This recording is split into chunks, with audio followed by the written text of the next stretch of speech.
की फतेह।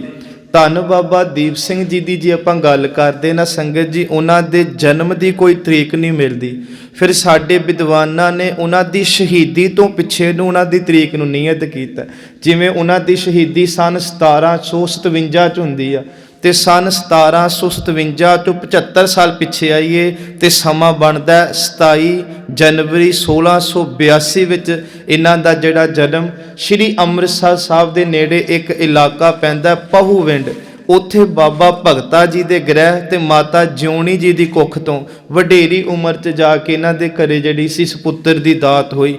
ते बड़े ईमानदारी दी किसानी दी किरत करन वाले ते बड़े भजनीक सी, गुरु शरदा रखण वाले ते अक्सर अमृतसर दे नेड़े होण करके दरबार साहब भी जांदे रहे। सतगुरु दी हजूरी च पावन च रहना ये भी मन्निया जांदा है कि गुरमुखां दी सेवा करन तो अरदास होई कि तुसी बड़ी शिद्दत नाल सेवा कीती है, पर तुहाडे घर च कोई बाल नहीं खेडदा नज़र आउंदा। ते वो कहंदे सी अजे गुरु ने रहमत नहीं वरताई। ते कहंदे आ उस जीवन वाले गुरमुख ने अरदास कीती सी, इहो जा बाल पैदा होवेगा, इहो जा दीपक तुहाडे घर च जगेगा जिहदी रोशनी हमेशा जिहड़ी आ वो बुलंदियां ते रहूगी, उहदा चानन कदे फिक्का नहीं पवूगा। वो समा आया 27 जनवरी का, ते कहंदे आ कि धन बाबा दीप सिंह जियां दा जिहड़ा जन्म है वो हुंदा है। इन्हां दे बचपन का नाम दीपा करके असीं आम जिवें कहने आ। कहंदे उम्र च थोड़ी वडेरी होई ते कुछ विद्वान मनदे आ कि 87 दे नेड़े 5 वरे उम्र बनदी आ। परिवार अपने पुत्र नूं लैके श्री आनंदपुर साहब जांदा है। आनंदपुर साहब उस समय धन गुरु गोबिंद सिंह सच्चे पिता जी मनुखता नूं खालसे दी रंगत च रंग रहे आ। सच एवे गुलामी दी जिहड़ी आ फिजा तो उन्हां दियां संगलां नूं तोड़न दे लई, आज़ादी दे प्रतीक आबो हवा दे विच पाउण दे लई महाराज उन्हां नूं बाणी बाणा ते शस्त्र अभ्यास दी जिहड़ी सिखलाई उत्थे दिंदे रहे। इत्थे धन बाबा दीप सिंह जी अपने माता पिता दे नाल जांदे आ। साध संगत जी, धन गुरु गोबिंद सिंह सच्चे पिता जी पुछदे आ कि तुहाडे पुत्र दा नाम की, ते कहंदे आ दीपा नाम इहदा। कहंदे नाम बड़ा सोहना है, पर नाम दा दीपक भी अंदर जगे। गुरु गोबिंद सिंह सच्चे पिता जी कोल बाबा दीपा जी रहिंदे आ, धन बाबा दीप सिंह जी माता पिता जी चल के अपने पिंड फिर परत आउंदे आ। इत्थे धन गुरु गोबिंद सिंह जी बाणी दी संथਿਆ दिंदे आ। अपनी निगरानी हेठ घोड़बाजी शस्त्रबाजी कह लो जिवें गतका सिंह खेडदे आ, हर एक तरह की इन्हां नूं सिखलाई दित्ती जांदी आ। हिंदवी फारसी अरबी पंजाबी गुरमुखी संस्कृति पाली भाषा सारियां भाषावां सिखदे आ। नाम विच सुरत किवें जोड़नी आ अभ्यास कीता जांदा है। ते होर वड्डी गल धन बाबा दीप सिंह जी वो ने जिन्हां ने कलगीधर दे हथों अमर दी दात प्राप्त की है। ते जदों बाबा दीपा जी तो धन बाबा दीप सिंह जी बनते आ, ते महाराज ने कहा सी अज तो बाद तुहाडे नाल सिंह लग गया। ते सच एवे केवल हुण तुसी नाम दे दीप सिंह नहीं, अपने अंदर गुरु दी बख्शिश लैके नाम दा दीवा वालो इहो जा प्रताप अपने अंदर लैके आओ कि आउण वाले समय च जो दुश्मनां दे नाहू लाओ ते तुहाडे खंडे विचों भी नाम दियां तरंगां दी जिहड़ी ओह प्रगटावा होवे। कहंदे आ धन बाबा दीप सिंह जी बहुत लंमेरा समा गुरु गोबिंद सिंह जी कोल रहिंदे आ। आखिरकार संगत जी वो समा हुंदा है जदों महाराज दे किले नूं कैद कीता जांदा है, सतगुरु दे आनंदपुर दे किले नूं छड्डदे आ। इस समय ना बाबा दीप सिंह जी अपने पिंड पहूविंड आ जांदे आ। हुण मन च सवाल ही लियाउणा, क्योंकि गुरु साहब ने सारे सिखां दी वक्खो वक्खरी सेवा लिखी सी। इधर आंदे आ परिवार दे विछोड़े पे साहबजादियां ने शहीदियां पाईयां। आखिरकार जदों सतगुरु जी साबो की तलवंडी श्री दमदमा साहब पहुंचते आ, जिथे गुरु ने आराम किया होवे दम लिया होवे ना, वो नगर नूं उस अस्थान नूं असीं दमदमा साहब कहण लग पैंदे आ। इत्थों ही धन बाबा दीप सिंह जी पहले मुखी ने दमदमी टकसाल दी जिहड़ी अगां चल के आउणी आ। कहंदे आ जदों पता लगदा है कि गुरु गोबिंद सिंह जी इत्थे आके उन्हां ने पड़ा कीता ते महाराज सच्चे पिता दे कोल फिर बाबा दीप सिंह पहुंचते आ। पर जदों आनंदपुर साहब तो अपने नगर नूं परतरे सन ते उन्हां नूं बेनती ये कीती सी महाराज ने कि अपने नगर जाके इदां अभ्यास करना, इदां ही नाम च बाणी च निपुण रहना ते सिੱਖੀ दा प्रचार गज वज के करना। ते गुरु दियां बख्शिशां लैण दे लई धन बाबा दीप सिंह जी फिर इत्थे पहुंच जांदे आ। सिख सारे बैठे हुंदे आ, क्योंकि ਇੱਥੋਂ ਤੱਕ ਗੁਰੂ ਗੋਬਿੰਦ ਸਿੰਘ ਦਾ ਇਤਿਹਾਸ ਨਾਲ ਚੱਲਦਾ ਹੈ। ਸੰਗਤ ਜੀ, ਜਦੋਂ ਧੰਨ ਬਾਬਾ ਮਣੀ ਸਿੰਘ ਜੀ 22 ਸਾਲ ਉਮਰ 'ਚ ਸਰੀਰ ਕਰਕੇ ਗੁਰੂ ਗੋਬਿੰਦ ਸਿੰਘ ਤੋਂ ਵੱਡੇ ਨੇ, ਸ਼ਹੀਦ ਭਾਈ ਮਣੀ ਸਿੰਘ ਜੀ।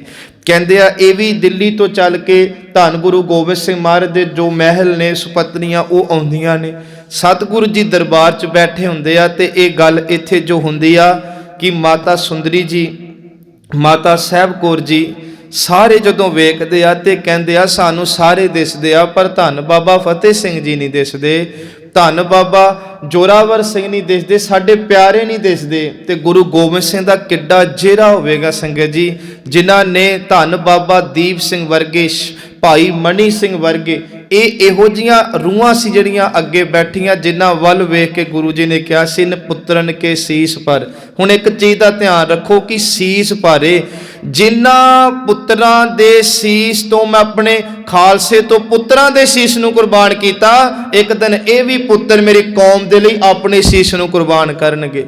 ਦੇਖੋ ਕੈਸੀ ਪਿਰਤ ਪੈਂਦੀ ਹੈ ਕਿ ਇਨ ਪੁੱਤਰਨ ਕੇ ਸੀਸ ਪਰ ਵਾਰ ਦੀਏ ਸੁਤ ਚਾਰ। ਤੇ ਤੁਸੀਂ ਨਾ ਬਹੁਤ ਵਾਰੀ ਗੱਲ ਸੁਣੀ ਆ, ਵਾਰ ਦੀਏ ਦਾ ਭਾਵ ਹੁੰਦਾ ਵਾਰ ਨਾ ਕਰਨਾ। ਤੇ ਜਦੋਂ ਸਾਡੇ ਘਰ 'ਚ ਕੋਈ ਵਿਆਹ ਦਾ ਖਾਸ ਕਰਕੇ ਪ੍ਰੋਗਰਾਮ ਹੋਵੇ ਨਾ, ਪੁੱਤ ਨੂੰ ਤਿਆਰ ਕੀਤਾ ਹੋਵੇ ਤੇ ਅਸੀਂ ਵਾਰਨਾ ਕਰਦੇ ਹਾਂ, ਬਾਪ ਨੂੰ ਇੰਨੀ ਖੁਸ਼ੀ ਹੁੰਦੀ ਆ, ਉਹ 500 ਰੁਪਏ ਦਾ ਵੀ ਵਾਰਨਾ ਕਰਕੇ ਲਾਗੀ ਨੂੰ ਫੜਾ ਦਿੰਦਾ। ਤੇ ਇਹ ਵਾਰਨੇ ਦੇ ਅਰਥ ਕੀ ਹੁੰਦੇ ਆ ਕਿ ਉਸ ਸਮੇਂ ਮੇਰੇ ਪੁੱਤ ਦੇ ਅੱਗੇ ਪੈਸੇ ਦੀ ਕੋਈ ਕੀਮਤ ਨਹੀਂ, ਭਾਵ ਕਿ ਮੈਂ ਪੈਸਾ ਵਾਰ ਕੇ ਕਹਿ ਰਿਹਾ ਕਿ ਮੇਰੀ ਪੁੱਤ ਦੇ ਖੁਸ਼ੀ ਦੇ ਅੱਗੇ ਪੈਸੇ ਦੀ ਕੋਈ ਔਕਾਤ ਨਹੀਂ। ਕਮਾਲ ਦੀ ਗੱਲ ਵੇਖੋ, ਲੋਕੀ ਅੱਜ ਤੱਕ ਪੈਸੇ ਦਾ, ਪ੍ਰਾਪਰਟੀ ਦਾ ਵਾਰਨਾ ਕਰਦੇ ਆਏ ਆ, ਪਰ ਧੰਨ ਗੁਰੂ ਗੋਬਿੰਦ ਸਿੰਘ ਨੇ ਆਪਣੇ ਖਾਲਸੇ ਤੋਂ ਆਪਣੇ ਪੁੱਤਰਾਂ ਦਾ ਵਾਰਨਾ ਕੀਤਾ। ਕਿਵੇਂ ਅਸੀਂ ਉਸ ਗੁਰੂ ਦੇ ਕਰਜ਼ ਲਾ ਸਕਦੇ ਹਾਂ? ਇਨ ਪੁੱਤਰਨ ਕੇ ਸੀਸ ਪਰਵਾਰ ਦੀਏ ਸੁਤ ਚਾਰ, ਚਾਰ ਮੂਆਂ ਤੋਂ ਕਿਆ ਪਿਆ ਜੀਵਤ ਕਈ ਹਜ਼ਾਰ। ਧੰਨ ਬਾਬਾ ਦੀਪ ਸਿੰਘ ਜੀ ਨੇ ਚਾਰੇ ਲਾਲਾਂ ਦੇ ਦਰਸ਼ਨ ਕੀਤੇ ਜਦੋਂ ਅਨੰਦਪੁਰ ਸਾਹਿਬ ਰਹਿੰਦੇ ਰਹੇ, ਚਾਰੇ ਲਾਲਾਂ ਨਾਲ ਸਮਾਂ ਗੁਜ਼ਾਰਿਆ ਬਾਬਾ ਦੀਪ ਸਿੰਘ ਨੇ। ਸੰਗਤ ਜੀ, ਇਹ ਉਹ ਸਮਾਂ ਸੀ ਅਮਨ ਅਮਾਉਣ ਦਾ, ਜਦੋਂ ਗੁਰੂ ਗੋਬਿੰਦ ਸਿੰਘ ਮਹਾਰਾਜ ਜੀ ਨੇ ਸਤਿਗੁਰੂ ਗੁਰੂ ਗ੍ਰੰਥ ਸਾਹਿਬ ਮਹਾਰਾਜ ਦੇ ਸਰੂਪ ਨੂੰ ਫਿਰ ਤਿਆਰ ਕਰਵਾਇਆ। ਪਹਿਲੀ ਜਿਹੜੀ ਬੀੜ ਸੀ ਉਹ ਧੀਰ ਮੱਲੀਆਂ ਕੋਲ ਸੀ, ਤੇ ਜਦੋਂ ਮਹਾਰਾਜ ਸਿੰਘਾਂ ਨੂੰ ਲੈਣ ਭੇਜਦੇ ਆ ਤੇ ਉਹਨਾਂ ਨੇ ਫਿਰ ਇੱਕ ਗੱਲ ਕਹੀ ਸੀ ਕਿ ਜੇ ਤੁਹਾਡੇ ਗੁਰੂ ਇੰਨੇ ਹੀ ਪੂਰੇ ਨੇ ਤੇ ਆਪ ਬਾਣੀ ਉਚਾਰ ਲੈਣ। ਸੋ ਗੁਰੂ ਗੋਬਿੰਦ ਸਿੰਘ ਮਹਾਰਾਜ ਕੰਠ ਗੁਰੂ ਗ੍ਰੰਥ ਸਾਹਿਬ ਮਹਾਰਾਜ ਦੇ ਸਰੂਪ ਨੂੰ ਫਿਰ ਲਿਖਵਾਉਂਦੇ ਆ। ਇੱਥੇ ਫਿਰ ਲਿਖਾਰੀ ਭਾਈ ਮਣੀ ਸਿੰਘ ਬਣਦੇ ਆ, ਤੇ ਧੰਨ ਬਾਬਾ ਦੀਪ ਸਿੰਘ ਜੀ ਨੇ ਇੱਥੇ ਬਹੁਤ ਮਦਦ ਕੀਤੀ, ਕਲਮ ਦੁਆਤ ਇਤ ਆਦਿਕ ਦੀ। ਜਦੋਂ ਸਰੂਪ ਤਿਆਰ ਹੋ ਜਾਂਦਾ ਹੈ, ਧਿਆਨ ਨਾਲ ਇਸ ਗੱਲ ਨੂੰ ਵੀ ਸੁਣਿਓ ਕਿ 48 ਸਿੰਘਾਂ ਨੂੰ ਗੁਰੂ ਗੋਬਿੰਦ ਸਿੰਘ ਜੀ ਨੇ ਪੂਰੇ ਗੁਰੂ ਗ੍ਰੰਥ ਸਾਹਿਬ ਦੀ ਵਿਆਖਿਆ ਕਰਕੇ ਸੁਣਾਈ। ਕਿੰਨੀ ਕਮਾਲ ਦੀ ਉਸ ਸਮੇਂ ਦੀ ਆਬੋ ਹਵਾ ਹੋਵੇਗੀ ਕਿ ਸੁਣਨ ਵਾਲੇ ਸ਼ਹੀਦ ਭਾਈ ਮਣੀ ਸਿੰਘ ਵਰਗੇ, ਧੰਨ ਬਾਬਾ ਦੀਪ ਸਿੰਘ ਵਰਗੇ ਹੋਵਣ, ਧੁਰ ਕੀ ਬਾਣੀ ਦੀ ਕਥਾ ਹੋਵੇ ਤੇ ਸੁਣਾਉਣ ਵਾਲਾ ਵੀ ਮਰਦ ਅਗੰਬੜਾ ਹੋਵੇ, ਉਦੋਂ ਸੁਰਤਾਂ ਕਿਵੇਂ ਚੜ੍ਹਦੀਆਂ ਹੋਣਗੀਆਂ, ਉਦੋਂ ਕਿਵੇਂ ਪੱਤਿਆਂ ਵਿੱਚੋਂ ਵੀ ਅੰਮ੍ਰਿਤ ਚੋਂਦਾ ਹੋਵੇਗਾ ਤੇ ਧਰਤੀ ਦੇ ਜ਼ਰੇ ਜ਼ਰੇ ਵਿੱਚੋਂ ਵੀ ਵਾਹਿਗੁਰੂ ਦੀਆਂ ਧੁਨੀਆਂ ਉੱਠਦੀਆਂ ਹੋਣਗੀਆਂ। ਕਹਿੰਦੇ ਆ ਰੋਜ਼ ਗੁਰੂ ਗੋਬਿੰਦ ਸਿੰਘ ਸੱਚੇ ਪਿਤਾ ਜੀ ਨੇ ਆਪ ਜਿਹੜੀ ਉਹ ਵਿਆਖਿਆ ਕਰਿਆ ਕਰਨੀ। ਸੰਗਤ ਕਹਿੰਦੇ ਆ ਇੱਕ ਵਾਰੀ ਜਦੋਂ ਸਤਿਗੁਰੂ ਸੱਚੇ ਪਿਤਾ ਜੀ ਨੇ ਅਰਥ ਕੀਤੇ ਨਾ, ਜੋ ਤੋ ਪ੍ਰੇਮ ਖੇਲਣ ਕਾ ਚਾਓ, ਸਿਰ ਧਰ ਤਲੀ ਗਲੀ ਮੇਰੀ ਆਓ, ਇਤ ਮਾਰਗ ਪੈਰ ਧਰੀਜੈ ਸਿਰ ਦੀਜੈ ਕਾਨ ਨਾ ਕੀਜੈ। ਇਹਦੇ ਵਿੱਚ ਨਾ ਦੋ ਗੱਲਾਂ ਨੇ, ਇੱਕ ਪ੍ਰੇਮ ਤੇ ਇੱਕ ਚਾਓ। ਕਈ ਵਾਰੀ ਕੀ ਹੁੰਦਾ ਸੀ, ਧੱਕੇ ਨਾਲ ਹੀ ਜੰਗ ਦੇ ਮੈਦਾਨ 'ਚ ਕਿਸੇ ਨੂੰ ਘੋਲਦੀ ਏ ਕਿ ਜਾ ਕੇ ਲੜ, ਉਹ ਸ਼ਹੀਦ ਹੋ ਜੇ, ਉਹਨੂੰ ਸ਼ਹੀਦੀ ਨਹੀਂ ਮੰਨੀ ਜਾਂਦੀ। ਮਹਾਰਾਜ ਕਹਿੰਦੇ ਸ਼ਹੀਦ ਵਿੱਚ ਦੋ ਗੁਣ ਹੋਣੇ ਚਾਹੀਦੇ, ਇੱਕ ਪ੍ਰੇਮ ਹੋਣਾ ਚਾਹੀਦਾ, ਇੱਕ ਚਾਅ ਹੋਣਾ ਚਾਹੀਦਾ। ਪ੍ਰੇਮ ਹੋਵੇ ਆਪਣੀ ਕੌਮ ਤੋਂ, ਆਪਣੇ ਗੁਰੂ ਤੋਂ, ਆਪਣੇ ਇਤਿਹਾਸ ਤੋਂ, ਤੇ ਸੱਚ ਵਿੱਚ ਚਾਅ ਇੰਨਾ ਹੋਵੇ ਕਿ ਜਿਸ ਚਾਅ ਦੇ ਨਾਲ ਗੁਰੂ ਨੇ ਸਾਨੂੰ ਨਵਾਜਿਆ, ਉਸੇ ਚਾਅ ਦੇ ਨਾਲ ਗੁਰੂ ਪ੍ਰੇਮ ਦੇ ਵਿੱਚ ਅਸੀਂ ਆਪੇ ਦੀ ਕੁਰਬਾਨੀ ਦੇ ਦਈਏ। ਜਦੋਂ ਇਸ ਪ੍ਰੇਮ ਤੇ ਚਾਉ ਦੇ ਵਿੱਚ ਕੋਈ ਆਵੇ, ਫਿਰ ਸਿਰ ਧਰ ਤਲੀ ਗਲੀ ਮੇਰੀ ਆਓ, ਭਾਵੇਂ ਉਹ ਹਉਮੈ ਦਾ ਸਿਰ ਤੇ ਭਾਵੇਂ ਸਾਡੇ ਸਰੀਰਕ ਅੰਗਾਂ ਦਾ ਸਿਰ, ਮਹਾਰਾਜ ਕਹਿੰਦੇ ਨੂੰ ਤਲੀ ਤੇ ਰੱਖ ਕੇ ਫਿਰ ਆਈ। ਜਦੋਂ ਇਹ ਅਰਥ ਹੋਏ ਨਾ, ਤੇ ਬਾਬਾ ਦੀਪ ਸਿੰਘ ਜੀ ਨੇ ਪੁੱਛਿਆ ਸਤਿਗੁਰੂ ਕਿ ਇਹ ਕੋਈ ਸੱਚ ਵੀ ਇਦਾਂ ਹੋ ਜਾਂਦਾ ਕਿ ਜਾਂ ਇਹ ਕੋਈ ਖਿਆਲੀ ਜਿਹੜੀ ਗੱਲ ਗੁਰੂ ਨਾਨਕ ਜੀ ਲਿਖ ਕੇ ਗਏ, ਕਿਉਂਕਿ ਇਹ ਸ਼ਬਦ ਗੁਰੂ ਨਾਨਕ ਜੀ ਦਾ। ਤੇ ਗੁਰੂ ਗੋਬਿੰਦ ਸਿੰਘ ਮਹਾਰਾਜ ਨੇ ਉਹਨਾਂ 48 ਸਿੰਘਾਂ ਵਿੱਚੋਂ ਬਾਬਾ ਦੀਪ ਸਿੰਘ ਨੂੰ ਇੱਕ ਗੱਲ ਕਹੀ, ਕਹਿੰਦੇ ਹੋਰਾਂ ਦਾ ਤੇ ਪਤਾ ਨਹੀਂ ਦੀਪ ਸਿਆ, ਆਉਣ ਵਾਲਾ ਸਮਾਂ ਆਵੇਗਾ ਜਦੋਂ ਸੀਸ ਤੁਹਾਡਾ ਤਲੀ ਤੇ ਹੋਵੇਗਾ ਤੇ ਦਰਬਾਰ ਸਾਹਿਬ ਮੱਥਾ ਟੇਕੋਗੇ ਜਾ ਕੇ। ਇੱਥੇ ਗੁਰੂ ਗੋਬਿੰਦ ਸਿੰਘ ਸੱਚੇ ਪਿਤਾ ਜੀ ਉਹਨਾਂ ਨੂੰ ਇਹ ਬਖਸ਼ਿਸ਼ ਕਰਦੇ ਆ। ਹੁਣ ਦੂਸਰੇ ਪਾਸੇ ਆ ਭਾਈ ਮਨੀ ਸਿੰਘ ਜੀ, ਉਹ ਵੀ ਕਥਾ ਸੁਣਦੇ ਆ। ਤੇ ਉਹਨਾਂ ਜਦੋਂ ਗੁਰੂ ਗੋਬਿੰਦ ਸਿੰਘ ਜੀ ਸਰੂਪ ਤਿਆਰ ਹੁੰਦਾ ਹੈ, ਸਰੂਪ ਤਿਆਰ ਹੋਣ ਦੇ ਵਿੱਚ ਗੁਰੂ ਤੇਗ ਬਹਾਦਰ ਜੀ ਦੀ ਬਾਣੀ ਦਰਜ ਕੀਤੀ ਜਾਂਦੀ ਹੈ, ਜੈਜਾਵੰਤੀ ਰਾਗ ਦੀ। ਪਹਿਲਾਂ 30 ਰਾਗਾਂ 'ਚ ਬਾਣੀ ਸੀ, ਉਦੋਂ ਅੰਗ ਘੱਟ ਸਨ, ਹੁਣ ਇੱਥੇ 31 ਰਾਗਾਂ ਵਿੱਚ ਬਾਣੀ ਦਰਜ ਹੋਈ। ਸਰੂਪ ਤਿਆਰ ਹੋਇਆ ਤੇ ਪਹਿਲਾ ਸ੍ਰੀ ਅਖੰਡ ਪਾਠ ਸਾਹਿਬ ਗੁਰੂ ਗੋਬਿੰਦ ਸਿੰਘ ਜੀ ਨੇ ਆਪਣੀ ਹਯਾਤੀ ਵਿੱਚ ਕਰਵਾਇਆ। ਉਦੋਂ ਮੁੱਖ ਵਾਕ ਆਇਆ ਸੀ, ਟੋਡੀ ਮਹੱਲਾ ਪੰਜਵਾਂ, ਸਤਿਗੁਰ ਆਇਓ ਸਰਨ ਤੁਹਾਰੀ। ਜਦੋਂ ਹੁਣ ਮਹਾਰਾਜ ਸੱਚੇ ਪਿਤਾ ਨੰਦੇੜ ਨੂੰ ਚਾਲੇ ਪਾਉਂਦੇ ਆ ਤੇ ਭਾਈ ਮਨੀ ਸਿੰਘ ਜੀ ਗੁਰੂ ਗੋਬਿੰਦ ਸਿੰਘ ਮਹਾਰਾਜ ਜੀ ਕੋਲ ਆ ਕੇ ਕਹਿੰਦੇ ਆ, ਸਤਿਗੁਰੂ ਜੀ ਅਰਦਾਸ ਤੁਹਾਡੇ ਚਰਨਾਂ ਵਿੱਚ ਅਸੀਸ ਦਾ ਕੇ ਜਾਓ ਕਿ ਸਿੱਖੀ ਕੇਸਾਂ ਸਵਾਸਾਂ ਨਾਲ ਨਿਭਜੇ, ਸਾਨੂੰ ਸਿੱਖੀ ਨਿਭਾਉਣ ਦੀ ਜਾਚ ਆਵੇ। ਤੇ ਇੱਥੇ ਫਿਰ ਗੁਰੂ ਗੋਬਿੰਦ ਸਿੰਘ ਮਹਾਰਾਜ ਨੇ ਕਿਹਾ ਸੀ, ਤੁਹਾਡੀ ਸਿੱਖੀ ਬੰਦ ਵੀ ਕੱਟਿਆ ਜਾਊਗਾ, ਸਿੱਖੀ ਤਾਂ ਵੀ ਚੜ੍ਹਦੀ ਕਲਾ 'ਚ ਰਹੂਗੀ। ਇਹ ਦੋ ਸਿੱਖ ਇਹੋ ਜਿਹੇ ਨੇ ਜਿਨ੍ਹਾਂ ਨੂੰ ਮਹਾਰਾਜ ਨੇ ਇੱਥੇ ਕਹਿ ਲਓ ਕਿ ਇੰਨੀਆਂ ਬਖਸ਼ਿਸ਼ਾਂ ਕੀਤੀਆਂ। ਤੇ ਤਾਂ ਕਰਕੇ ਜਦੋਂ ਭਾਈ ਮਨੀ ਸਿੰਘ ਜੀ ਦੀ ਗੱਲ ਆਉਂਦੀ ਆ ਤੇ ਜਦੋਂ ਜਲਾਦ ਭਾਈ ਮਨੀ ਸਿੰਘ ਜੀ ਦੀ ਬਜ਼ੁਰਗੀ ਚਿੱਟੇ ਦਾੜੇ ਨੂੰ ਵੇਖ ਕੇ ਤਰਸ ਖਾਂਦਾ, ਬੰਦ ਕੱਟਣਾ ਹੁੰਦਾ ਜਿਵੇਂ ਸਾਡੇ 3 ਪੋਟੇ ਆ ਉਂਗਲਾਂ ਦੇ, ਇੱਥੋਂ ਸ਼ੁਰੂ ਕਰ ਦੇਣਾ। ਉਹ ਕਹਿੰਦਾ ਮੈਂ ਇੰਨਾ ਲਿਹਾਜ਼ ਕਰ ਲੈਣਾ, ਤੇਰਾ ਗੁੱਟ ਵੱਢਾਂਗਾ, ਫਿਰ ਅਗਲੀ ਕੋਹਣੀ ਵੱਢਾਂਗਾ, ਫਿਰ ਮੋਢੇ। ਇਦਾਂ ਉਹ ਉੱਥੇ ਭਾਈ ਮਨੀ ਸਿੰਘ ਕਹਿੰਦੇ ਬਿਲਕੁਲ ਨਹੀਂ, ਤੂੰ ਆਪਣੇ ਮਾਲਕ ਦਾ ਹੁਕਮ ਵਜਾ, ਸਾਡਾ ਬੰਦ ਕੱਟ, ਕਿਉਂਕਿ ਸਾਡੇ ਬੰਦ ਕੱਟਣ ਨਾਲ ਤੇਰੇ ਘਰ ਦੇ ਵਿੱਚ ਚੁੱਲ੍ਹੇ ਚੱਗ ਬਲਣੀਆਂ, ਤੈਨੂੰ ਧਨ ਮਿਲਣਾ। ਅਸੀਂ ਬੰਦ ਕਟਾ ਕੇ ਗੁਰੂ ਗੋਬਿੰਦ ਸਿੰਘ ਦੀ ਗੋਦ ਵਿੱਚ ਜਾ ਕੇ ਬਹਿਣਾ। ਤੇ ਉਹ ਕਹਿੰਦਾ ਤੁਹਾਨੂੰ ਡਰ ਨਹੀਂ ਲੱਗਦਾ, ਤੁਸੀਂ ਮੁਸਲਮਾਨ ਬਣ ਜਾਓ। ਹੁਣ ਤੁਸੀਂ ਮੁਸਲਮਾਨ ਬਣ ਜਾਓ, ਥੋੜੇ ਸਮੇਂ ਬਾਅਦ ਫਿਰ ਜਾ ਕੇ ਸਿੱਖ ਬਣ ਜਾਓ, ਤੁਹਾਨੂੰ ਨਹੀਂ ਲੱਗਦਾ ਕਿ ਸਰੀਰ ਬਚਾ ਲਈਏ। ਤੇ ਭਾਈ ਮਨੀ ਸਿੰਘ ਜੀ ਰਤਨ ਸਿੰਘ ਭੰਗੂ ਦੀ ਗਵਾਹੀ 'ਚ ਇਹ ਗੱਲ ਕਹਿੰਦੇ ਆ ਕਿ ਸਰੀਰ ਬਹੁਤ ਵਾਰ ਮਿਲਿਆ ਤੇ ਮਿਲਦਾ ਰਹਿਣਾ, ਸਿੱਖੀ ਦਾ ਪਤਾ ਨਹੀਂ ਹੁਣ ਮਿਲੀ ਆ ਮੁੜ ਨਸੀਬ ਹੋਵੇ ਕਿ ਨਾ ਹੋਵੇ। ਦੇਖੋ ਸਿੱਖੀ ਨੂੰ ਪਿਆਰ ਕਰਨ ਵਾਲਿਆਂ ਦੀ ਦਾਸਤਾਨ ਅਸੀਂ ਸੁਣ ਰਹੇ ਹਾਂ। ਉੱਥੇ ਉਹਨਾਂ ਨੇ ਕਿਹਾ, ਦੇਹੀ ਕਿਸਕੀ ਬਾਪੁਰੀ ਸਿੱਖੀ ਜੇ ਸਾਬਤ ਹੋਏ। ਉਹ ਆ ਦੇਹੀ ਜੇ ਚਲੀ ਜਾਵੇ ਤੇ ਸਿੱਖੀ ਰਹਿ ਜਾਵੇ, ਇਹੋ ਜੀ ਦੇਹੀ ਸਰੀਰ ਮੈਂ ਹਜ਼ਾਰਾਂ ਵਾਰ ਨੂੰ ਤਿਆਰ ਹੈ। ਦੇਹੀ ਕਿਸਕੀ ਬਾਪਰੀ ਸਿੱਖੀ ਜੇ ਸਾਬਤ ਹੋਏ, ਦੇਹੀ ਤੋਂ ਆਵਣ ਜਾਣ ਹੈ, ਸਿੱਖੀ ਮਿਲੇ ਕਬ ਕੋਏ। ਇਹ ਤਾਂ 90 ਵਰਿਆਂ ਦੇ ਹੋ ਗਏ ਆ ਤੇ ਹੋਰ ਕਿੰਨੇ ਸਾਲ, ਪਰ ਸਿੱਖੀ ਤੋਂ ਮੁਨਕਰ ਹੋ ਕੇ ਨਹੀਂ ਜੀਣਾ। ਖੈਰ ਅਸੀਂ ਫਿਰ ਧੰਨ ਗੁਰੂ ਗੋਬਿੰਦ ਸਿੰਘ ਮਹਾਰਾਜ ਜੀ ਨੰਦੇੜ ਨੂੰ ਚੱਲਦੇ ਆ। ਤੇ ਪਿੱਛੋਂ ਜਦੋਂ ਧੰਨ ਬਾਬਾ ਮਨੀ ਸਿੰਘ ਜੀ ਕਹਿੰਦੇ ਸ਼ਹੀਦੀ ਪਾਉਂਦੇ ਆ, ਉਸ ਤੋਂ ਬਾਅਦ ਬਾਬਾ ਦੀਪ ਸਿੰਘ ਜੀ ਨੇ ਹੀ ਕੌਮ ਦੀ ਅਗਵਾਈ ਵੱਧ ਛੱਡ ਕੇ ਕੀਤੀ ਆ। ਇੱਥੇ ਫਿਰ ਦਮਦਮਾ ਸਾਹਿਬ ਧੰਨ ਬਾਬਾ ਦੀਪ ਸਿੰਘ ਜੀ ਰੁਕਦੇ ਆ। ਨੰਦੇੜ ਦੀ ਧਰਤੀ ਤੋਂ ਚੱਲ ਕੇ ਜਦੋਂ ਬੰਦਾ ਸਿੰਘ ਬਹਾਦਰ ਸੱਚ ਏਵੇ ਪੰਜਾਬ ਦੀ ਧਰਤੀ ਤੇ ਪਾਨੀਪਤ ਸੋਨੀਪਤ ਇਤ ਆਦਿਕ ਨੂੰ ਲੁੱਟਦਿਆਂ ਇੱਥੇ ਚੱਪੜ ਚਿੜੀ ਦੇ ਮੈਦਾਨ ਦੇ ਵਿੱਚ ਵਜੀਦੇ ਨੂੰ ਵੰਗਾਰਦਾ ਤੇ ਸੰਗਤ ਜੀ ਬਾਬਾ ਦੀਪ ਸਿੰਘ ਜੀ ਨੂੰ ਪਤਾ ਲੱਗਦਾ, ਸਿਰ ਲੱਥ ਯੋਧਿਆਂ ਦਾ ਜੱਥਾ ਲੈ ਕੇ ਧੰਨ ਬਾਬਾ ਦੀਪ ਸਿੰਘ ਜੀ ਚੱਪੜ ਚਿੜੀ ਦੇ ਮੈਦਾਨ ਦੇ ਵਿੱਚ ਜਾ ਕੇ ਜੂਝਦੇ ਆ। ਜਦੋਂ ਬਾਬਾ ਬੰਦਾ ਸਿੰਘ ਬਹਾਦਰ ਜੀ ਦੀ ਅਗਵਾਈ ਹੇਠ ਇੱਥੇ ਫਿਰ ਜਦੋਂ ਵਜੀਦੇ ਨੂੰ ਸੋਧਾ ਲਾਇਆ ਜਾਂਦਾ ਤੇ 3 ਮਹੀਨੇ ਜਿਹੜੀ ਆ ਉਹ ਕਥਾ ਬਾਬਾ ਦੀਪ ਸਿੰਘ ਜੀ ਕਰਦੇ ਆ ਆਨੰਦਪੁਰ ਸਾਹਿਬ। 3 ਮਹੀਨੇ ਕਥਾ ਬਾਬਾ ਬੰਦਾ ਸਿੰਘ ਬਹਾਦਰ ਨੇ ਬਹਿ ਕੇ ਸੁਣੀ। ਫਿਰ ਤੁਸੀਂ ਸੁਣਿਓ ਕਿ ਗੁਰੂ ਗ੍ਰੰਥ ਸਾਹਿਬ ਜੀ ਦੀ ਕਥਾ ਗੁਰੂ ਗੋਬਿੰਦ ਸਿੰਘ ਸੁਣਾਉਂਦੇ ਆ ਤੇ ਬਾਬਾ ਦੀਪ ਸਿੰਘ ਜੀ ਸੁਣਦੇ ਆ। ਬਾਬਾ ਦੀਪ ਸਿੰਘ ਜੀ ਕਥਾ ਸੁਣਾਉਂਦੇ ਆ ਤੇ ਬਾਬਾ ਬੰਦਾ ਸਿੰਘ ਬਹਾਦਰ ਸੁਣਦੇ ਆ।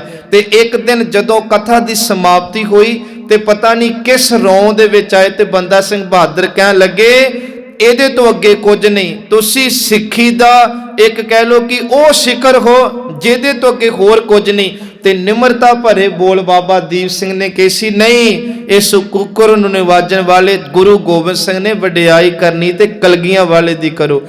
ਇਸ ਦਿਨ ਤੋਂ ਬਾਅਦ ਧੰਨ ਬਾਬਾ ਬੰਦਾ ਸਿੰਘ ਬਹਾਦਰ ਨੇ ਗੁਰੂ ਆਪਣੇ ਬਾਬਾ ਦੀਪ ਸਿੰਘ ਜੀ ਨੂੰ ਜਿੰਦਾ ਸ਼ਹੀਦ ਦਾ ਖਿਤਾਬ ਦਿੱਤਾ ਸੀ। ਮਰਨ ਤੋਂ ਬਾਅਦ ਨਹੀਂ, ਇਹ ਗੱਲ ਯਾਦ ਰੱਖਿਓ ਕਿ ਮਰਨ ਤੋਂ ਬਾਅਦ ਜਿੰਦਾ ਸ਼ਹੀਦ ਬਿਲਕੁਲ ਨਹੀਂ।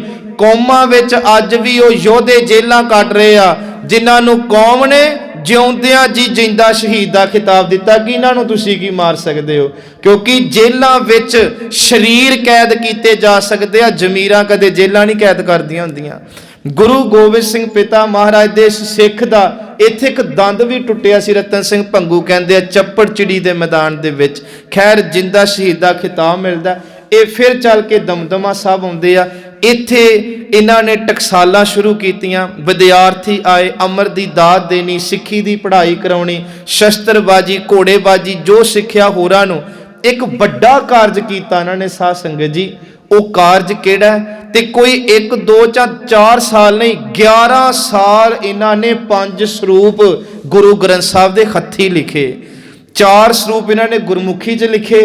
ਪਹਿਲਾ ਸਰੂਪ ਲਿਖਣ ਤੋਂ ਬਾਅਦ ਇਹਨਾਂ ਨੇ ਸ਼੍ਰੀ ਅਕਾਲ ਤਖਤ ਸਾਹਿਬ ਦੇ, ਤੇ ਸਾਡਾ ਇਤਿਹਾਸ ਕਹਿੰਦਾ 2 ਸ਼ੇਰ ਸੋਨੇ ਨੂੰ ਪਿਘਲਾ ਕੇ ਉਸ ਸਮੇਂ ਉਹਦੀ ਸਿਆਹੀ ਬਣਾ ਕੇ ਤੇ ਫਿਰ ਬਾਬਾ ਜੀ ਨੇ ਸਰੂਪ ਤਿਆਰ ਕੀਤੇ ਸੀ, ਜਿਹੜਾ ਅਜੇ ਵੀ ਤੁਸੀਂ ਦਰਸ਼ਨ ਕਰ ਸਕਦੇ ਹੋ। ਉੱਪਰ ਪ੍ਰਕਾਸ਼ ਹੁੰਦਾ ਉਹਦਾ, ਜਿਹੜਾ ਬਾਬਾ ਦੀਪ ਸਿੰਘ ਜੀ ਨੇ ਆਪ ਲਿਖਿਆ। ਦੂਜਾ ਸਰੂਪ ਜਿਹੜਾ ਸੀ ਉਹ ਮਹਾਰਾਜ ਜਿੱਥੇ ਅੱਜ ਤਲਵੰਡੀ ਹੈ ਇੱਥੇ ਪਹੁੰਚਾਇਆ ਜਾਂਦਾ।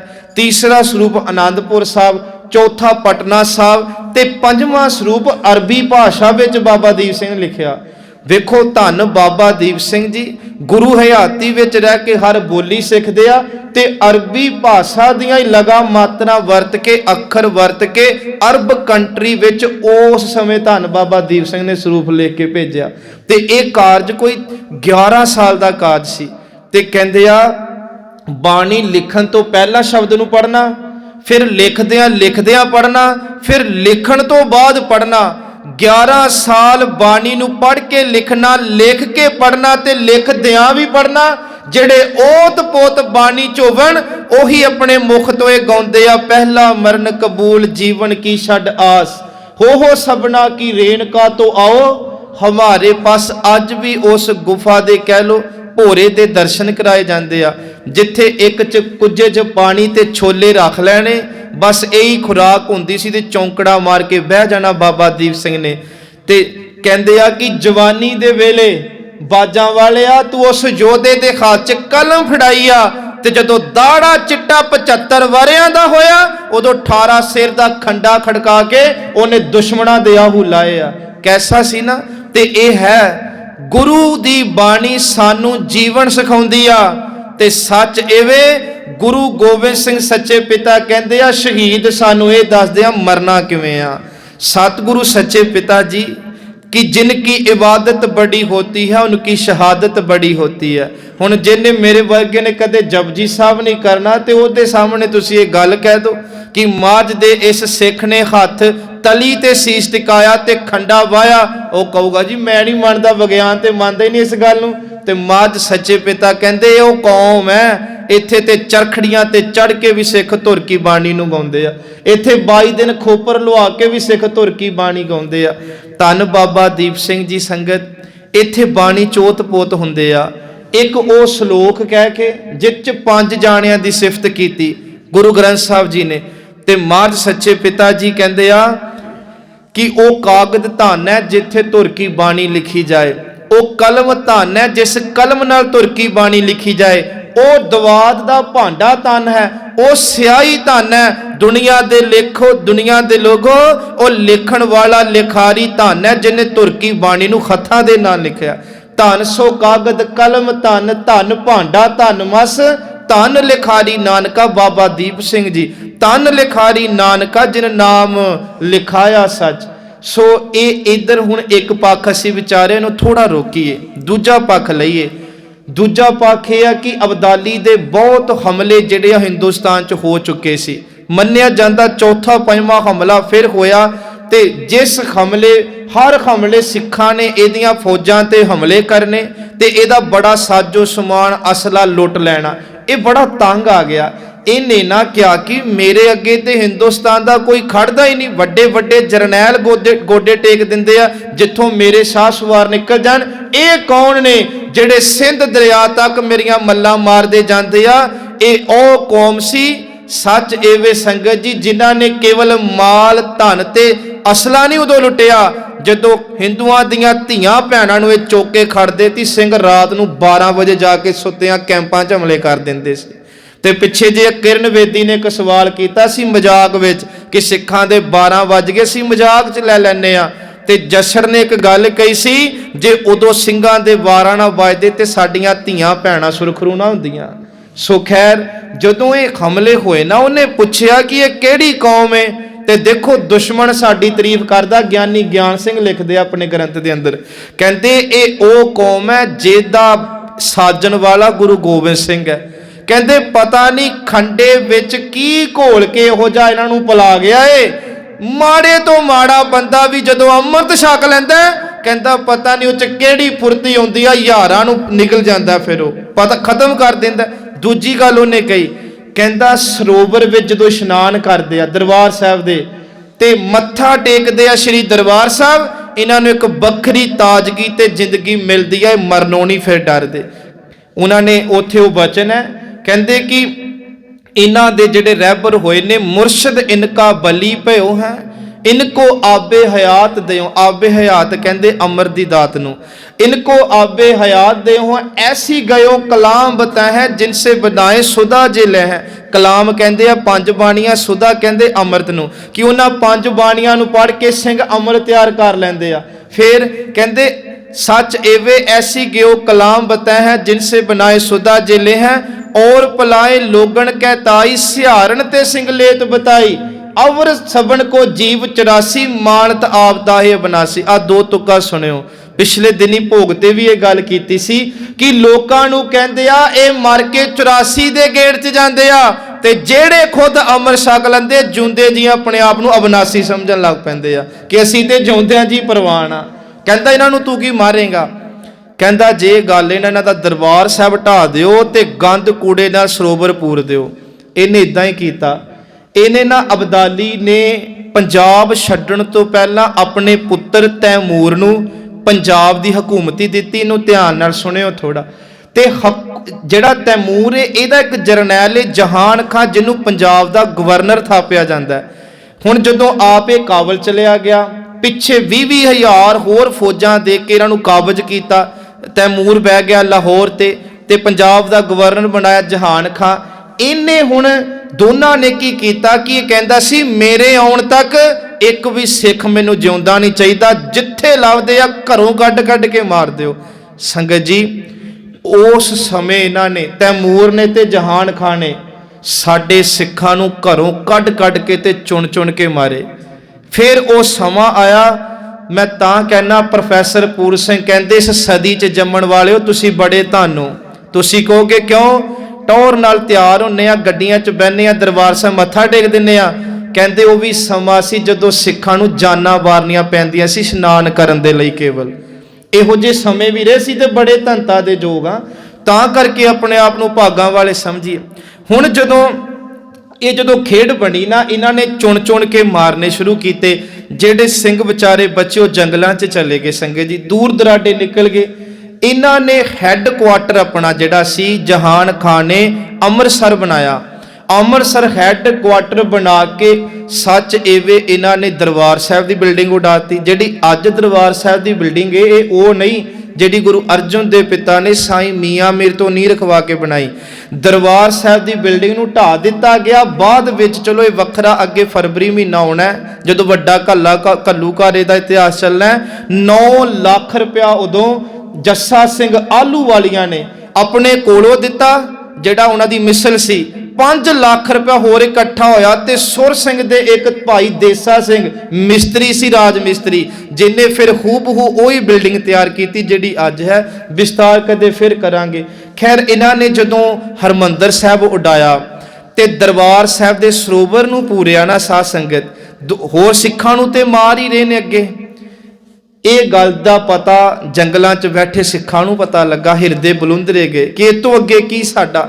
ਹੁਣ ਜਾਨਾਂ ਬਚਾਉਣ ਦੀ ਲੋੜ ਹੀ ਕੀ ਜਦੋਂ ਸਾਡੇ ਦਰਬਾਰ ਸਾਹਿਬ ਸਿੱਖੀ ਦਾ ਦਿਲ ਏ। ਸੰਗਤ ਜੀ ਸਿੱਖੀ ਦਾ ਧੁਰਾ ਏ। ਸਾਨੂੰ ਕੋਈ ਮਾੜਾ ਕਹਿ ਲਿਆ ਅਸੀਂ ਝੱਲ ਲੈਂਦੇ ਆ। ਸਾਡੇ ਗੁਰੂ ਜਾਂ ਮੰਦਰਾਂ ਦੇ ਜੋ ਸਾਡੇ ਗੁਰਦੁਆਰਿਆਂ ਤੇ ਕੋਈ ਹਮਲਾ ਕਰੇ ਤੇ ਸਿੱਖ ਘਰੇ ਨਹੀਂ ਫਿਰ ਬਹਿੰਦੇ।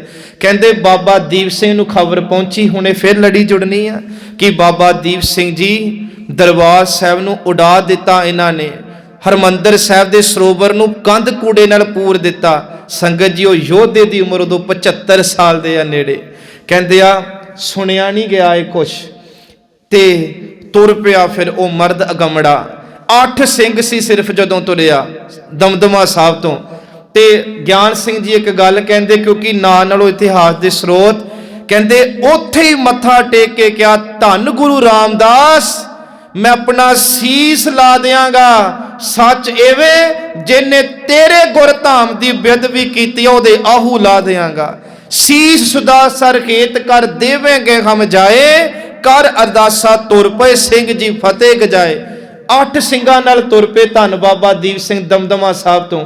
ਕਹਿੰਦੇ ਆ ਜਦੋਂ ਹਰੀ ਕੇ ਪੱਤਨ ਦੇ ਨੇੜੇ ਆਏ ਨਾ, ਇਸ ਤੋਂ ਪਹਿਲਾਂ ਜਥੇਦਾਰ ਗੁਰਬਚਨ ਸਿੰਘ ਨਾਮ ਆਉਂਦਾ ਜਿਹੜੇ ਆਨੰਦਪੁਰ ਸਾਹਿਬ ਦੇ ਸੀ। ਇਹ ਵੀ ਜਿਹੜੇ ਆ ਸਿੰਘ ਲੈ ਕੇ ਆਉਂਦੇ ਆ। ਹਰੀ ਕੇ ਪੱਤਨ ਤੱਕ 4000 ਸਿੰਘਾਂ ਦਾ ਕਾਫਲਾ ਹੋ ਗਿਆ ਸੀ, ਕਿਉਂਕਿ ਵੰਗਾਰ ਹੀ ਇਹੋ ਜੀ ਪਾਈ ਧੰਨ ਬਾਬਾ ਦੀਪ ਸਿੰਘ ਨੇ। ਤੇ ਜੰਗਲਾਂ 'ਚ ਬੈਠੇ ਸਿੰਘਾਂ ਉਹ ਅੱਗੇ ਚਾਹੁੰਦੇ ਸੀ ਕਿ ਹੁਣ ਜਾਂ ਮਰ ਜਾਣਾ ਜਾਂ ਮਾਰ ਦੇਣਾ, ਸਾਡਾ ਬਚਿਆ ਹੀ ਕੀ। ਸਿੰਘ ਤੁਰੇ ਆ ਸੰਘਰਾਣਾ ਸਾਹਿਬ ਤੇ ਤੁਹਾਨੂੰ ਸਾਰੇ ਗੁਰਦੁਆਰੇ ਦੇ ਦਰਸ਼ਨ ਕਰਾਏ ਆ। ਪਿੱਛੇ ਜੇ ਜਦੋਂ ਤਰਨ ਸਾਹਿਬ ਗਏ, ਲਕੀਰ ਸਾਹਿਬ ਗੁਰਦੁਆਰਾ ਸੰਘਰਾਣਾ ਸਾਹਿਬ, ਇੱਥੇ ਮਾਝ ਸੱਚੇ ਪਿਤਾ ਦੇ ਇਸ ਸਿੰਘ ਨੇ ਪੋਸ਼ਾਕ ਬਦਲੀ ਤੇ ਸੰਗਤ ਜੀ ਸ਼ਹੀਦੀ ਗਾਨੇ ਪਹਿਨੇ ਆ। ਇੱਥੇ ਖੰਡੇ ਨਾਲ ਲਕੀਰ ਵਾ ਕੇ ਕਿਹਾ ਸੀ ਹੁਣ ਅੱਗੇ ਉਹ ਆਇਓ ਜਿਨ੍ਹਾਂ ਨੂੰ ਸ਼ਰੀਰਾਂ ਨਾਲ ਮੋਹ ਨਹੀਂ, ਪਰਿਵਾਰਾਂ ਨਾਲ ਮੋਹ ਨਹੀਂ, ਜਿਨ੍ਹਾਂ ਨੂੰ ਸੰਸਾਰ ਨਾਲ ਮੋਹ ਨਹੀਂ, ਪਦਾਰਥ ਨਾਲ ਮੋਹ ਨਹੀਂ, ਅੱਗੇ ਉਹ ਆਇਓ ਜਿਹੜੇ ਸਿਰ ਤੇ ਕਫਨ ਬਣ ਕੇ ਜਾਨਾਂ ਵਾਰਨਗੇ। ਕਹਿੰਦੇ ਖੰਡਾ ਹੋਵੇ ਬਾਬਾ ਦੀਪ ਸਿੰਘ ਦਾ ਤੇ ਲਕੀਰ ਵਾਣ ਵਾਲਾ ਉਹ ਹੋਵੇ ਜਿਹੜਾ ਗੁਰੂ ਗੋਬਿੰਦ ਸਿੰਘ ਕੋਲ ਨਵਾਜਿਆ ਗਿਆ ਹੋਵੇ। ਜਦੋਂ ਬਾਬਾ ਦੀਪ ਸਿੰਘ ਵੰਗਾਰ ਪਾਈ, ਇੱਕ ਵੀ ਸਿੰਘ ਪਿੱਛੇ ਨਹੀਂ ਰਿਹਾ, ਸਾਰੇ ਲਕੀਰ ਟੱਪ ਕੇ ਅੱਗੇ ਕਿ ਅਸੀਂ ਮਰ ਜਾਾਂਗੇ ਤੇ ਹੁਣ ਮਾਰ ਦਾਂਗੇ। ਇੱਥੇ ਫਿਰ ਬਾਬਾ ਦੀਪ ਸਿੰਘ ਨੇ ਇੱਕ ਹੋਰ ਅਰਦਾਸ ਕੀਤੀ ਆ। ਉਹ ਅਰਦਾਸ ਦੀ 2 ਸਤਰਾਂ ਨੇ। ਕਹਿੰਦੇ ਧੰਨ ਗੁਰੂ ਰਾਮਦਾਸ, ਇਹ ਉਹ ਅਰਦਾਸ ਸੀ ਜਿਹੜਾ ਸੀਸ ਧਲੀ ਤੇ ਟਿਕਾਉਣਾ ਕਿ ਮੈਂ ਓਨੀ ਦੇਰ ਤੱਕ ਮੌਤ ਨੂੰ ਵੀ ਨੇੜੇ ਨਹੀਂ ਆਉਣ ਦੇਣਾ ਜਿੰਨੀ ਦੇਰ ਤੱਕ ਦੁਸ਼ਮਣਾਂ ਨੂੰ ਮਾਰ ਕੇ ਸੱਚ ਵੇ ਤੇਰੇ ਦਰ ਤੇ ਆ ਕੇ ਸਿਜਦਾ ਨਾ ਕਰਾਂ। ਧੰਨ ਬਾਬਾ ਦੀਪ ਸਿੰਘ ਕਹਿੰਦੇ ਗੁਰੂ ਰਾਮਦਾਸ ਤੇਰੇ ਦਰ ਤੇ ਲੋਕ ਆਉਂਦੇ ਆ ਕੜਾਹ ਪ੍ਰਸਾਦ ਲੈ ਕੇ, ਤੇਰੇ ਦਰ ਤੇ ਲੋਕ ਆਉਂਦੇ ਆ ਰੁਮਾਲੇ ਲੈ ਕੇ, ਤੇਰੇ ਦਰ ਤੇ ਲੋਕ ਆਉਂਦੇ ਆ ਬੇਅੰਤ ਕੀਮਤੀ ਪਦਾਰਥ ਲੈ ਕੇ, ਪਰ ਧੰਨ ਬਾਬਾ ਦੀਪ ਸਿੰਘ ਤੇਰੇ ਦਰ ਤੇ ਜੇ ਕੋਈ ਭੇਟਾ ਲੈ ਕੇ ਆਵੇਗਾ ਆਪਣੀ ਸੀਸ ਦੀ ਲੈ ਕੇ ਆਵੇਗਾ। ਬਸ ਤੁਸੀਂ ਕਬੂਲ ਕਰ ਲਿਓ। ਭਾਜੜਾ ਪਾਵਾਂਗਾ ਸਿੱਖੀ ਦੇ ਵੈਰੀਆਂ ਨੂੰ ਮੈਂ, ਪਰ ਸਿੱਖੀ ਸਿਦਕ ਨੂੰ ਦਾਗ ਨਾ ਲਾਂਗਾ ਮੈਂ। ਕੜਾਹ ਪ੍ਰਸਾਦ ਗੁਰੂ ਘਰ ਚੜਾਣ ਲੋਕੀ ਐ, ਪਰ ਸੀਸ ਪ੍ਰਸਾਦ ਚੜਾਂਗਾ ਮੈਂ ਸੀਸ ਦਾ ਪ੍ਰਸਾਦ ਚੜਾਵਾਂਗਾ।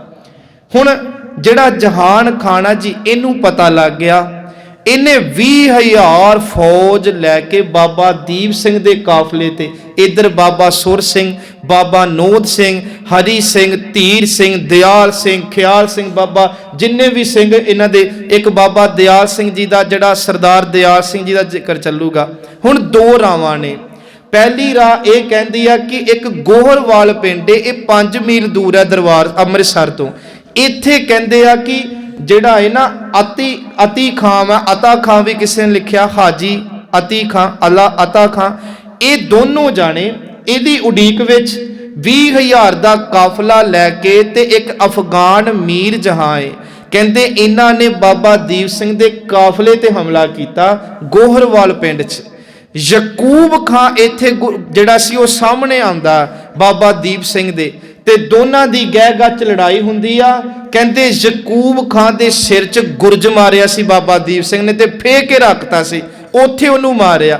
ਜਦੋਂ ਇਹ ਮਰਿਆ ਨਾ, ਇਹ ਤੋਂ ਬਾਅਦ ਅਗਲਾ ਜਿਹੜਾ ਪਠਾਨ ਆਉਂਦਾ ਏ ਉਹਦਾ ਨਾਲ ਜਮਾਲ ਸ਼ਾਹ ਤੇ ਜਾਂ ਅਮਾਨ ਖਾਨ ਲਿਖਿਆ, ਜਿਹੜਾ ਸੀਸ ਦੋਨਾਂ ਦੇ ਜੁਦਾ ਹੁੰਦੇ ਆ। ਚਲੋ ਇਹ 'ਚ ਬਾਅਦ ਚ ਆਨੇ ਆ।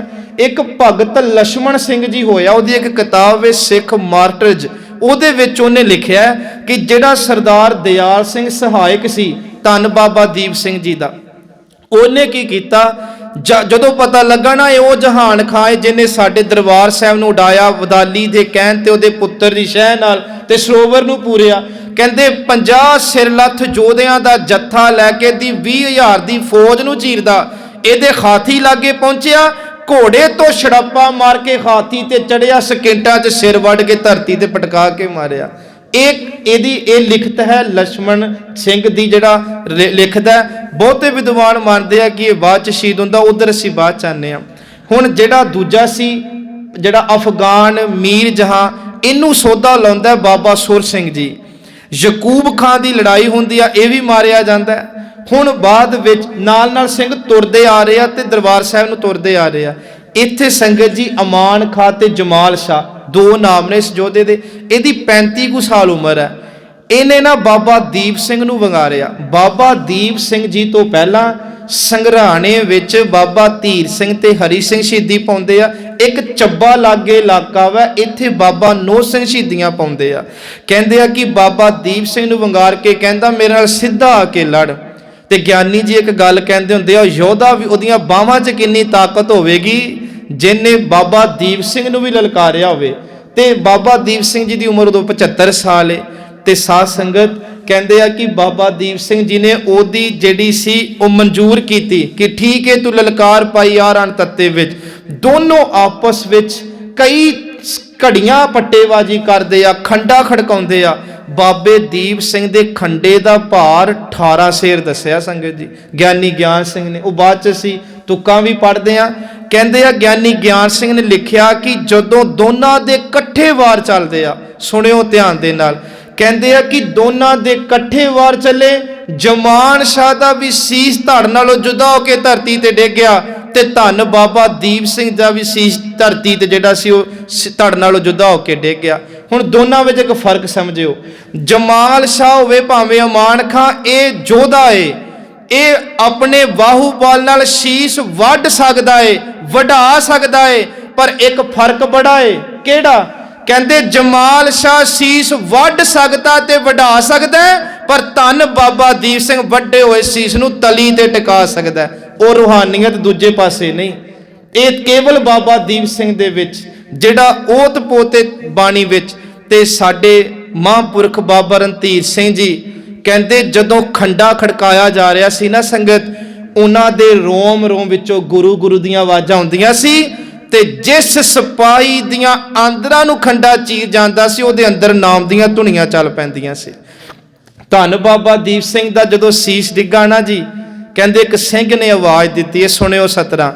ਕਹਿੰਦੇ ਆ ਬਚਨ ਤੁਮਾਰਾ, ਕਹਿੰਦੇ ਡਿੱਗੇ ਸੀਸ ਇੱਕ ਸਿੱਖ ਪਿਕ ਕਹਿਓ, ਬਚਨ ਤੁਮਾਰਾ ਪ੍ਰਣ ਤੁਮਾਰਾ ਦੀਪ ਸਿੰਘ ਰਹਿਓ। ਤੇ ਉਹ ਪ੍ਰਣ ਕਿਹੜਾ ਸੀ ਕਿ ਤੁਸੀਂ ਹੱਥ ਜੋੜ ਕੇ ਕਿਹਾ ਸੀ ਮੈਂ ਤੇ ਸੀਸ ਉੱਥੇ ਭੇਂਟ ਕਰਨਾ, ਤੇ ਇੱਥੇ ਹੀ ਭਾਣੇ ਵਾਪਰ ਗਏ। ਕਹਿੰਦੇ ਆ ਸੁਣ ਸਿੰਘ ਜੀ ਨਿਜ ਪ੍ਰਣ ਸੰਭਾਰਾ। ਕਹਿੰਦੇ ਆ ਬਾਬਾ ਦੀਪ ਸਿੰਘ ਨੇ ਜਦੋਂ ਇਹ ਸੁਣਿਆ ਤੇ ਉਹਨਾਂ ਨੇ ਆਪਣੇ ਪ੍ਰਣ ਨੂੰ ਯਾਦ ਕੀਤਾ ਤੇ ਮੌਤ ਆਈ ਨੂੰ ਵੀ ਰੋਕ ਲਿਆ ਸੀ।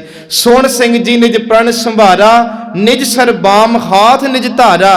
ਕਹਿੰਦੇ ਇੱਕ ਹੱਥ ਤੇ ਖੰਡਾ ਫੜਿਆ, ਦਾਇਨੇ ਹਾਥ ਤੇਗ ਪਰ ਰੱਖਾ, ਦਾਇਨੇ ਹਾਥ ਖੰਡੇ ਪਰ ਰੱਖਾ, ਵਜਨ ਜਾਏ ਥਾ ਸ਼ੇਰ 18। ਕਹਿੰਦੇ 18 ਸ਼ੇਰ ਦਾ ਖੰਡਾ ਬਾਬਾ ਦੀਪ ਸਿੰਘ ਫੜਦੇ ਆ, ਇੱਕ ਹੱਥ ਤੇ ਸੀਸ ਟਿਕਾਉਂਦੇ ਆ ਤੇ ਦੁਸ਼ਮਣਾਂ ਦੇ ਆਹੂ ਲਾਉਂਦੇ ਆ। 2 ਕੋਸ ਹੀ ਦਰਬਾਰ ਸਾਹਿਬ ਉਤੋਂ ਸੱਚ ਐਵੇਂ ਮਾਰਦਿਆਂ ਵੱਢਦਿਆਂ ਟੋਕਦਿਆਂ ਜਿਹੜੇ ਸੰਗਤ ਜੀ ਉਹ ਦਰਬਾਰ ਸਾਹਿਬ ਪਹੁੰਚਦੇ ਆ। ਕਹਿੰਦੇ ਦੁਸ਼ਮਣਾਂ 'ਚ ਹੜਕਾ ਮਚ ਗਿਆ ਕਿ ਉਹ ਇਹਨਾਂ ਤੇ ਮੁਰਦੇ ਵੀ ਲੜਦੇ ਆ, ਆਪਾਂ ਮਾਰੀਏ ਕਿਹਨੂੰ। ਖੈਰ ਜਦੋਂ ਬਾਬਾ ਦੀਪ ਸਿੰਘ ਜੀ ਜਿੱਥੇ ਅੱਜ ਅਸੀਂ ਵੇਖਦੇ ਆ, ਜਦੋਂ ਪਰਿਕਰਮਾ ਕਰਦੇ ਆ ਨਾ, ਤੇ ਮੱਥਾ ਜ਼ਰੂਰ ਉਸ ਥਾਂ ਤੇ ਟੇਕ ਕੇ ਜਾਈਏ ਸੰਗਤ ਜੀ। ਉਸ ਥਾਂ ਤੇ ਬਾਬਾ ਦੀਪ ਸਿੰਘ ਜੀ ਆਏ, ਆਪਣੇ ਸੀਸ ਨੂੰ ਰੱਖ ਕੇ ਆਪਣਾ ਪ੍ਰਣ ਜਿਹੜਾ ਉਹਨਾਂ ਨੇ ਕੀਤਾ ਸੀ, ਤੇ ਉਹ ਸੱਚ ਐਵੇਂ ਉੱਥੇ ਸੀਸ ਨੂੰ ਟਿਕਾਉਂਦੇ ਆ। ਪਿੱਛੇ ਮੈਂ ਜਿਹੜੀ ਇੱਕ ਬੇਨਤੀ ਕੀਤੀ ਕਿ ਦੋਵਾਂ ਦੇ ਸੀਸ ਉਤਰੇ, ਉੱਥੇ ਗਿਆਨ ਸਿੰਘ ਦੀਆਂ ਉਹ ਪੰਕਤੀਆਂ ਨੇ। ਕਹਿੰਦੇ ਚਲੀ ਤੇਗ ਅਤ ਬੇਗ ਸਿਉ, ਤੇਗ ਕਹਿੰਦੇ ਆ ਦੋਨਾਂ ਵੱਲੋਂ ਚਲੀ, ਤੇ ਬੇਗ ਕਹਿੰਦੇ ਬਹੁਤ ਤੇਜ਼ੀ ਨਾਲ ਚਲੀ। ਚਲੀ ਤੇਗ ਅਤ ਬੇਗ ਸਿਉ, ਦੋਹੂ ਕੇ ਬਲ ਧਾਰ, ਉਤਰ ਗਏ ਸੀਸ ਦੋਹਾਂ ਕੇ ਪਰਸ ਪਰੇ ਇੱਕ ਸਾਰ। ਕਿ ਦੋਵਾਂ ਦੇ ਸਾਂਝੇ ਸਿਰ ਉਤਰੇ ਸੀ। ਬਾਬਾ ਦੀਪ ਸਿੰਘ ਜੀ ਸਜਦਾ ਕਰ ਦਿੰਦੇ ਆ, ਬਾਕੀ ਰਹਿੰਦੀ ਫੌਜ ਨੂੰ ਸਿੰਘ ਸੋਧਾ ਲਾਉਂਦੇ ਆ।